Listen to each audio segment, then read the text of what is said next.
Buddy, a happy Monday morning. Holy crap, Steelers are in, Ravens are out. Ravens are out. You can't put that one on Lamar Jackson, and you just have the very sad moment with Harbaugh consoling Tyler Loop after missing the kick, eliminating the Ravens, sending the Steelers. Holy crap, that's right. The Steelers to the playoffs. Playoffs? So, yeah. And Black Monday, of course, 2026 version. Joel Verl behind the microphone already underway. Raheem Morris canned yesterday by the Falcons. So all of a sudden, the Falcons, of course, beat the Saints in very, very sloppy tank bowl. Your name tree got it right that Bucks shouldn't have to rely on a tank bowl, and a mutiny is definitely needed in Tampa Bay. So we'll see. We'll see if there's a mutiny, or because you have the Glazers who are very conservative when it comes to firing coaches and or general managers. And you also have Bowles still has a couple of years left on his contract. I'm not sure that they want to really eat that, as technically you could say the Bucks were competitive for the division up until the last week. I mean, it was craptacular the last couple of games. Yeah, losing the Saints in a game that everybody was shocked. Everybody picked the Bucks to beat them, and you're like, "You're kidding me? The Saints won? Holy crap! What?" Then the historic collapse against the Falcons, of course, on in prime time. So yeah, that happened.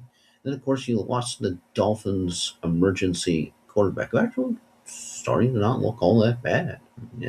Just about anybody can look better than Tua, I guess. But so yeah. So let's get right to. Of course, you have Black Monday underway. So Raheem Morris, of course, can yesterday. So if he was celebrating the fact that hey, we stuck into the Bucks, and what do you mean I don't have a job anymore?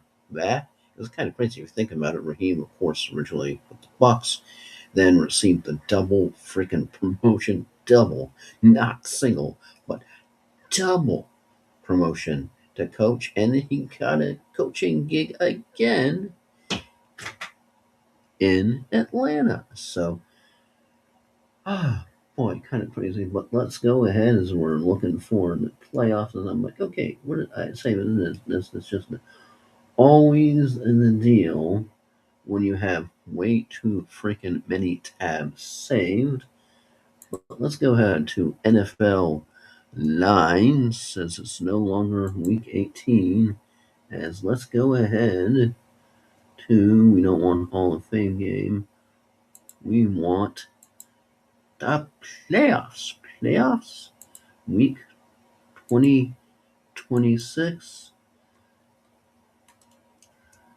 Wild card round, or as they would call it, wild card round. I'm gonna call it. How come we don't have any spreads and lines? They don't have any spreads and lines yet. Okay, so we gotta find out where I end up putting that good old. No, not there. Yeah, we got it. I guess it's too soon because we're talking Saturday, Sunday, and Monday. So hopefully we get some odds today. Of course, starting out with the Saturday wild card. We're calling it wild card. I know they will call it super wild card. Let me just call it wild card. It's super because of Monday. Got a game on Monday nights. That's why it's super. They honestly should have 3 freaking games on Saturday, 3 freaking games on Sunday. We don't need the stupid Monday night game. That is so dorky and so dumb. I'm sorry. It just is. So Yeah, so Saturday we got Patriots and Rams, and I know Drake May is super sexy. It's going to be the battle of potential MVPs. Oh, no, wrong game.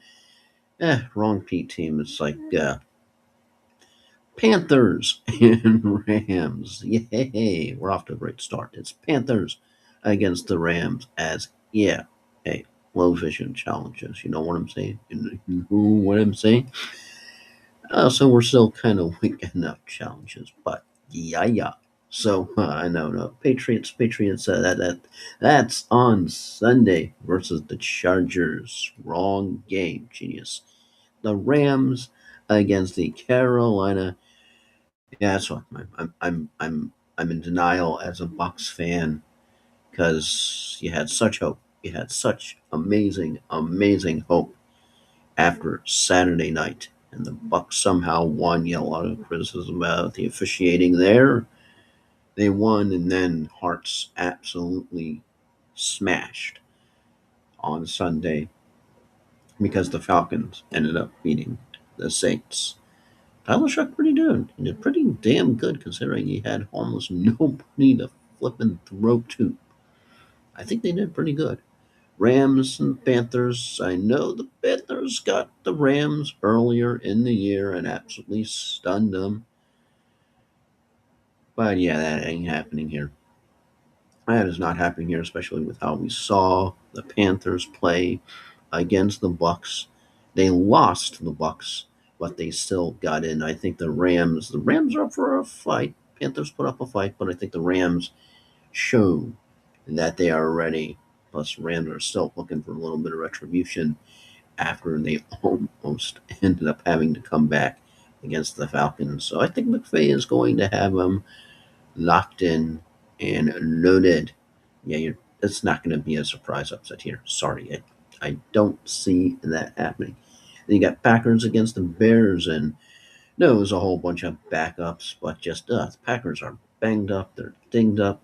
The Bears are switched on, they're locked on, and I know it's a divisional rivalry, but I think the Bears are the better of the two teams here. They're home. Packers have to go on the road. Packers have just absolutely beaten the bleep up recently. And I think right now the Bears are the better team because that's the main thing. Which team is the team that is more in fuego right now? Then, of course, Bills and Jaguars. I think you got to pick the Jaguars. Trevor Lawrence is the healthier quarterback. They're home to fall. They don't have to go to Orchard Park. Super key there.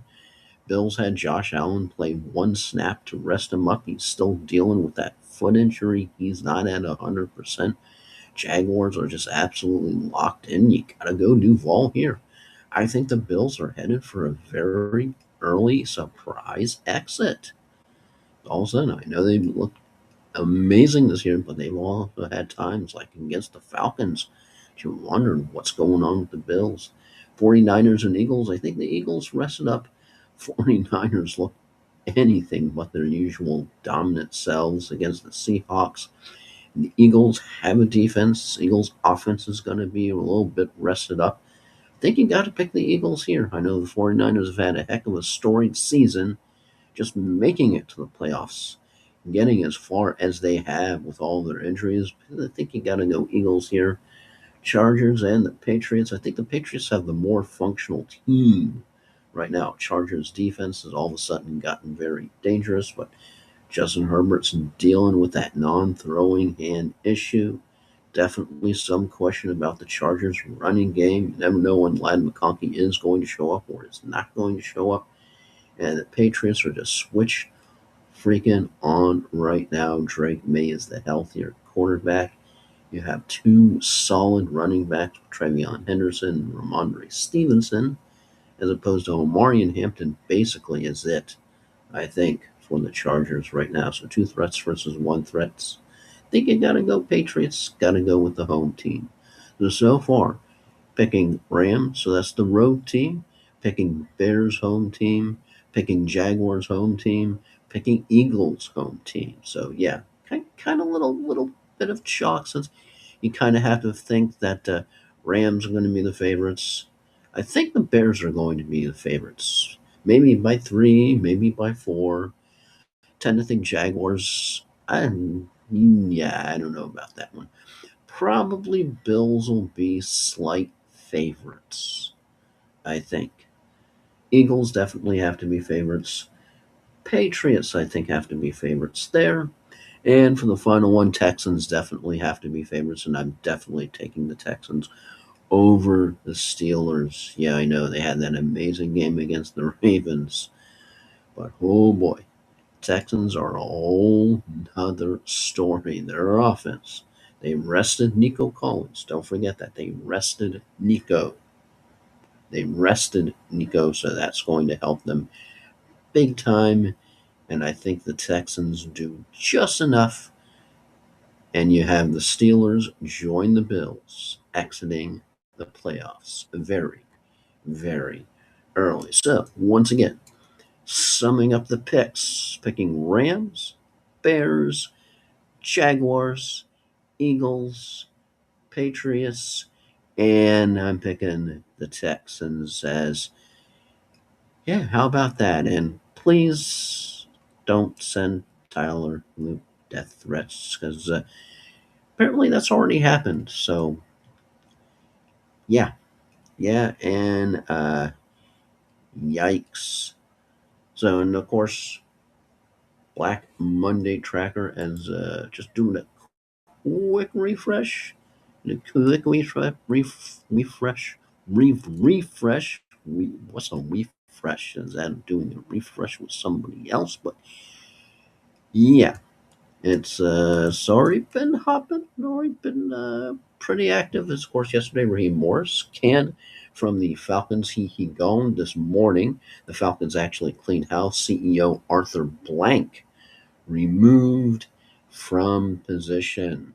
So yeah, it's not quite the GE, but basically he is a GE because I think he was one of the major figures that actually talked the Falcons out of bringing Bill Belichick into the fold many years back. So Raheem Morris gone, Arthur Blank gone, so Falcons cleaning house, ready for a reset. And also this morning, Kevin Stefanski.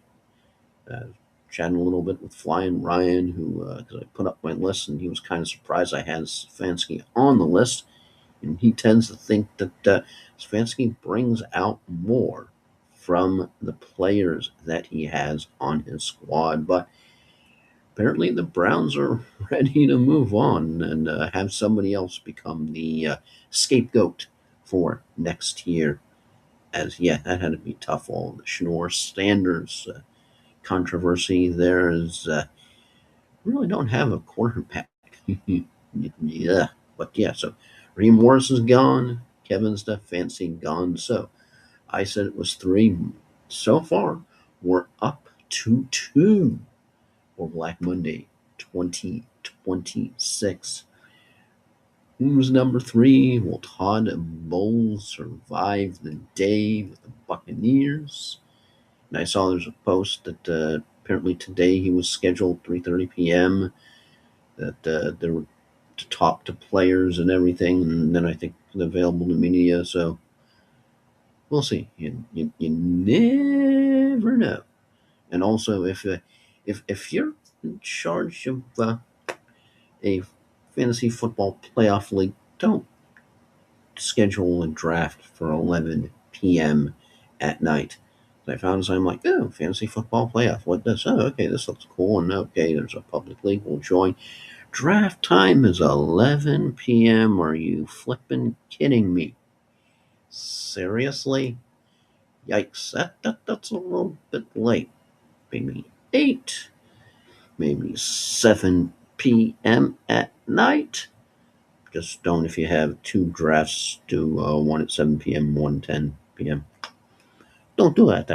I did that for a while and definitely regretted it seriously. So, yes, that's what's going on. Got the playoffs set. There are my official picks that we'll see if when we do the joint podcast, if Ryan agrees, how much he agrees, or decide to go contrarian with some of my picks there. But yeah, so there we go. Steelers winning a cray game, and they are in. Ravens, bye bye. Two coaches gone, as it is almost 10 p.m. on the eastern coast of the United States. Black Monday is already off and running, and playoffs are set. And as Bill Belichick would say, we're on to January. All right, so check back in a little bit later in the day, see if two is it. Because sometimes you tend to think maybe we have some more, and maybe have some more firings, and maybe more things happen. And sometimes things are sort of like, yeah, that's it. Just two more. Maybe you have one more, maybe nothing. Who knows? You never know. And then you have craziness, and sometimes the next day stuff happens. I think, okay, well, Black Monday's over, but okay, stuff is happening on Tuesday. Then you even have one year where all of a sudden you had a coach who made it to the following week, Tuesday, following Black Monday, and was canned. So you never know when it comes to Black Monday. So always craziness. But take care, stay warm, stay chill, stay safe, and I'll talk to you again later. And yeah, I'm a bummed out Bucks fan, but I'm also Joel Overall.